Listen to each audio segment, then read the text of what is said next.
As a young man, I really didn't know what I wanted to do with my life.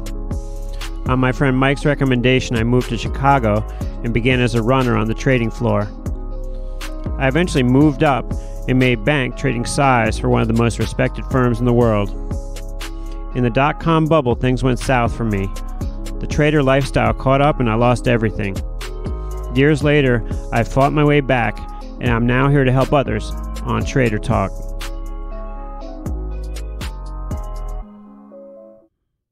Alright, folks. As a young man, so I wanted to gotta pull back the curtains here. That's why I turned the green screen setup off here.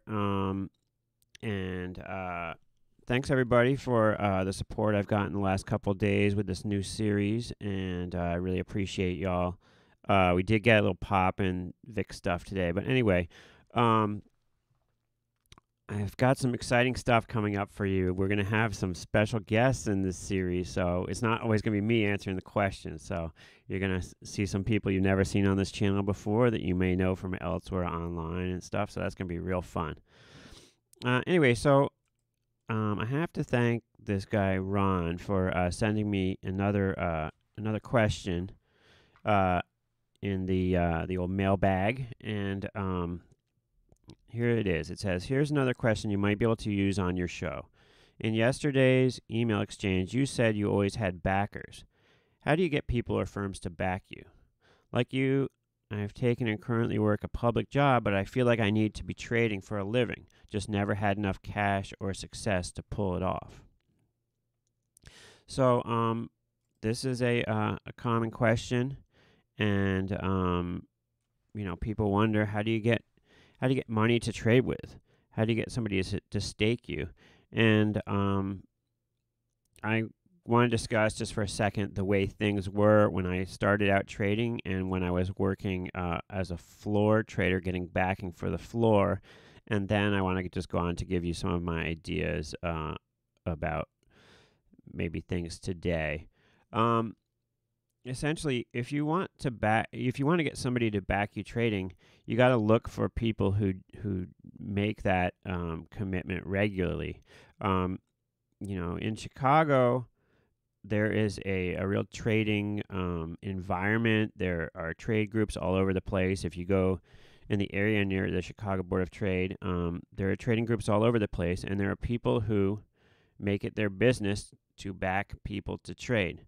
There are a whole bunch of trading firms also that make it their business to back people to trade. And they all specialize in different products. And a common thing is to, people would like it if you had some money to put up, and then they'll sort of put up the rest. For example, when I eventually went on my own as a trader, I first worked for a group, and the guys, they basically said that they'll put a certain amount in my account. Now, as a trader, to be a market maker or to be a floor trader, you need somebody to back you, and you need a clearing firm. What a clearing firm does is that they guarantee all your trades. So if you're standing on the floor with a badge, now this badge I have here is an old one, but if you're standing on the floor with a badge, they have to know that whatever trade you make with that badge is going to go through. That has to be guaranteed. So a clearing firm will guarantee whatever trade you make on the floor, no matter how big or small, that trade is going to go through. Now, you know, if you're trading beyond your means, then you're going to get yanked by the clearing firm real quick. But there are people that are in the business of backing people, and they're interested in doing it. And you need to find one of those people and convince them to give you money to trade with. I mean, it's as simple as that. For me, starting out, for example, in the bond, I traded 30-year bond pit, and I went and got a backer for that. They were willing to put up some of their money if I put up some of my money as well. So, for example, I think the minimum amount this guy wanted me to put up was, I think, 15 grand. If I put up 15 grand, then he'd put in another, I think, like 45 grand or something like that. But remember, raising money is going to do you no good if you don't have an ability to make money, because there are expenses to do with trading. Generally, a deal is set up for a trader where you get something that's called a draw. And what a draw is it's money that you can pay your bills with in the immediate term. So, for example, you might set up a deal with a backer. So a backer says, I will put, let's say, use for example, $100,000 in your account to trade with. Now, and then as you're profitable, maybe it would be let's say a 50-50 split, just to make the math easy. So, okay, you have $100,000 in your account, you make $20,000. And, months go by and you decide, okay, I want to take some money out. Maybe there's now there's $140,000 in your account. So you say, I want to take out $5,000 this month to pay my bills.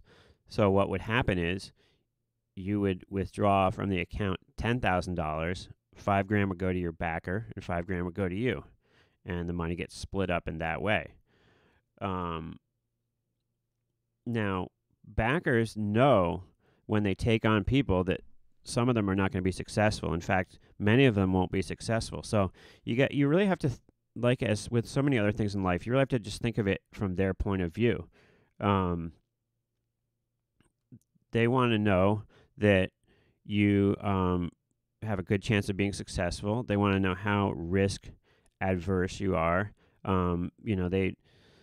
They don't want somebody who's going to swing for the fences and take on a big risk and then and just blow through money really quickly. If you kind of have to go to them and explain yourself and explain what sort of risk management you have, for example.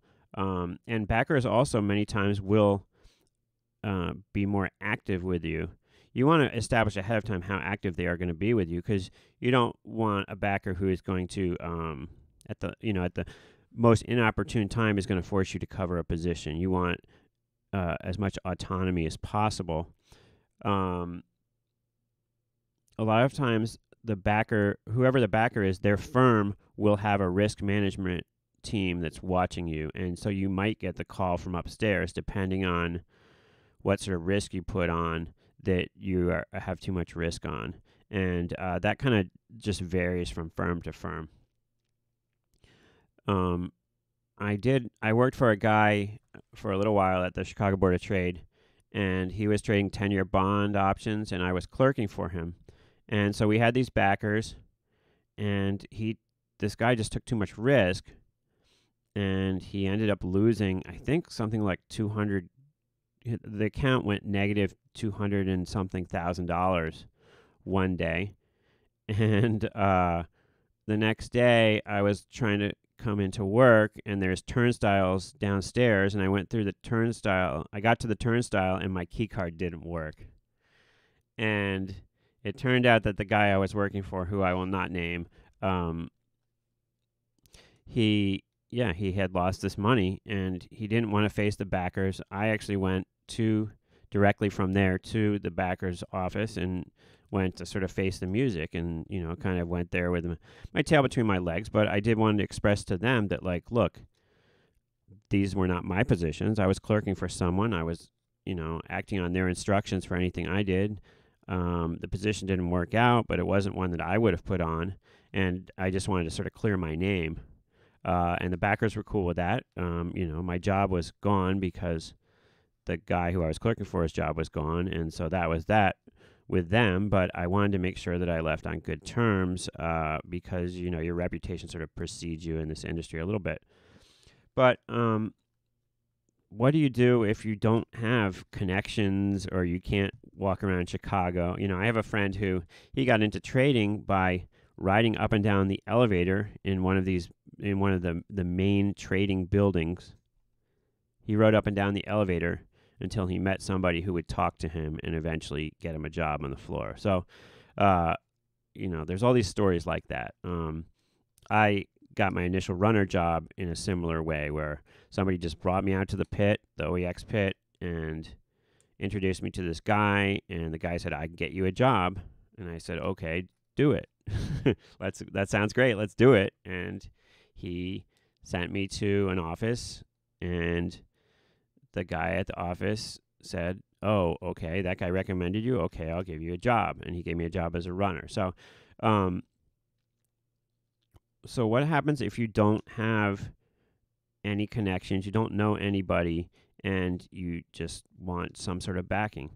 Well, you can ask family members or people that you know who have money to back you. But the way to do that is you need to let them know what the deal is. The deal is that they could possibly lose all the money that they are backing you with. That's a possibility. It happens in trading.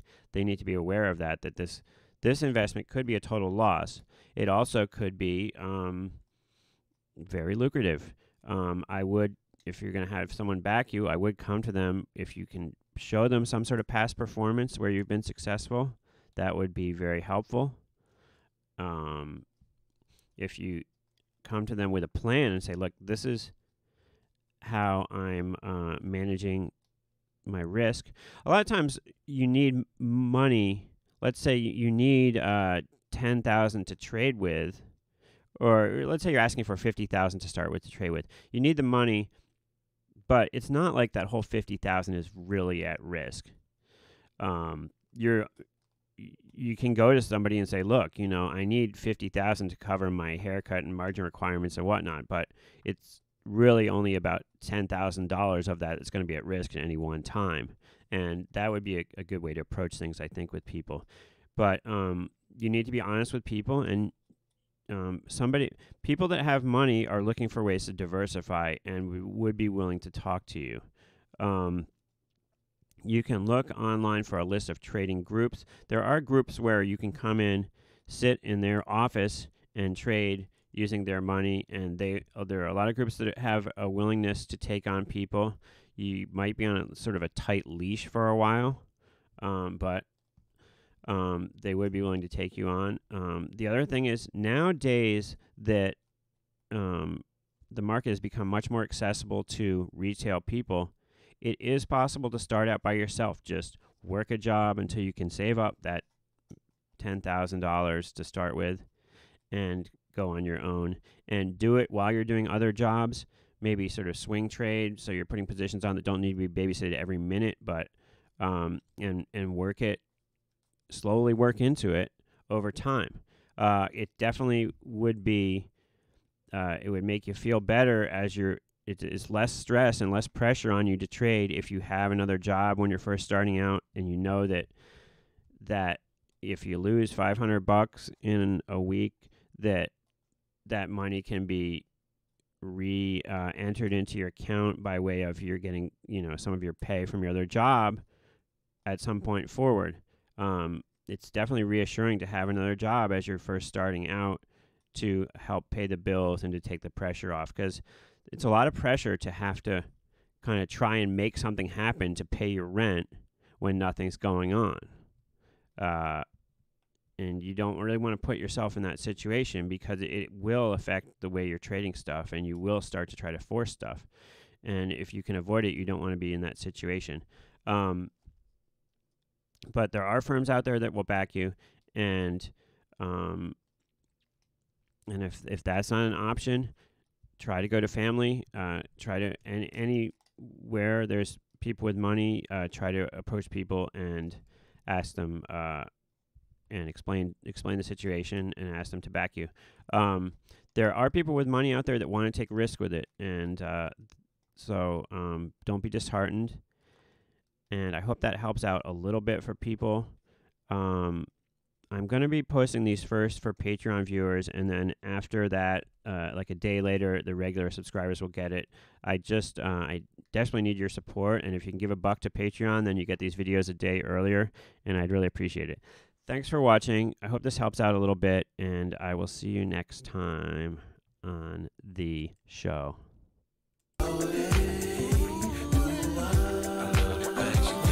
my shoes.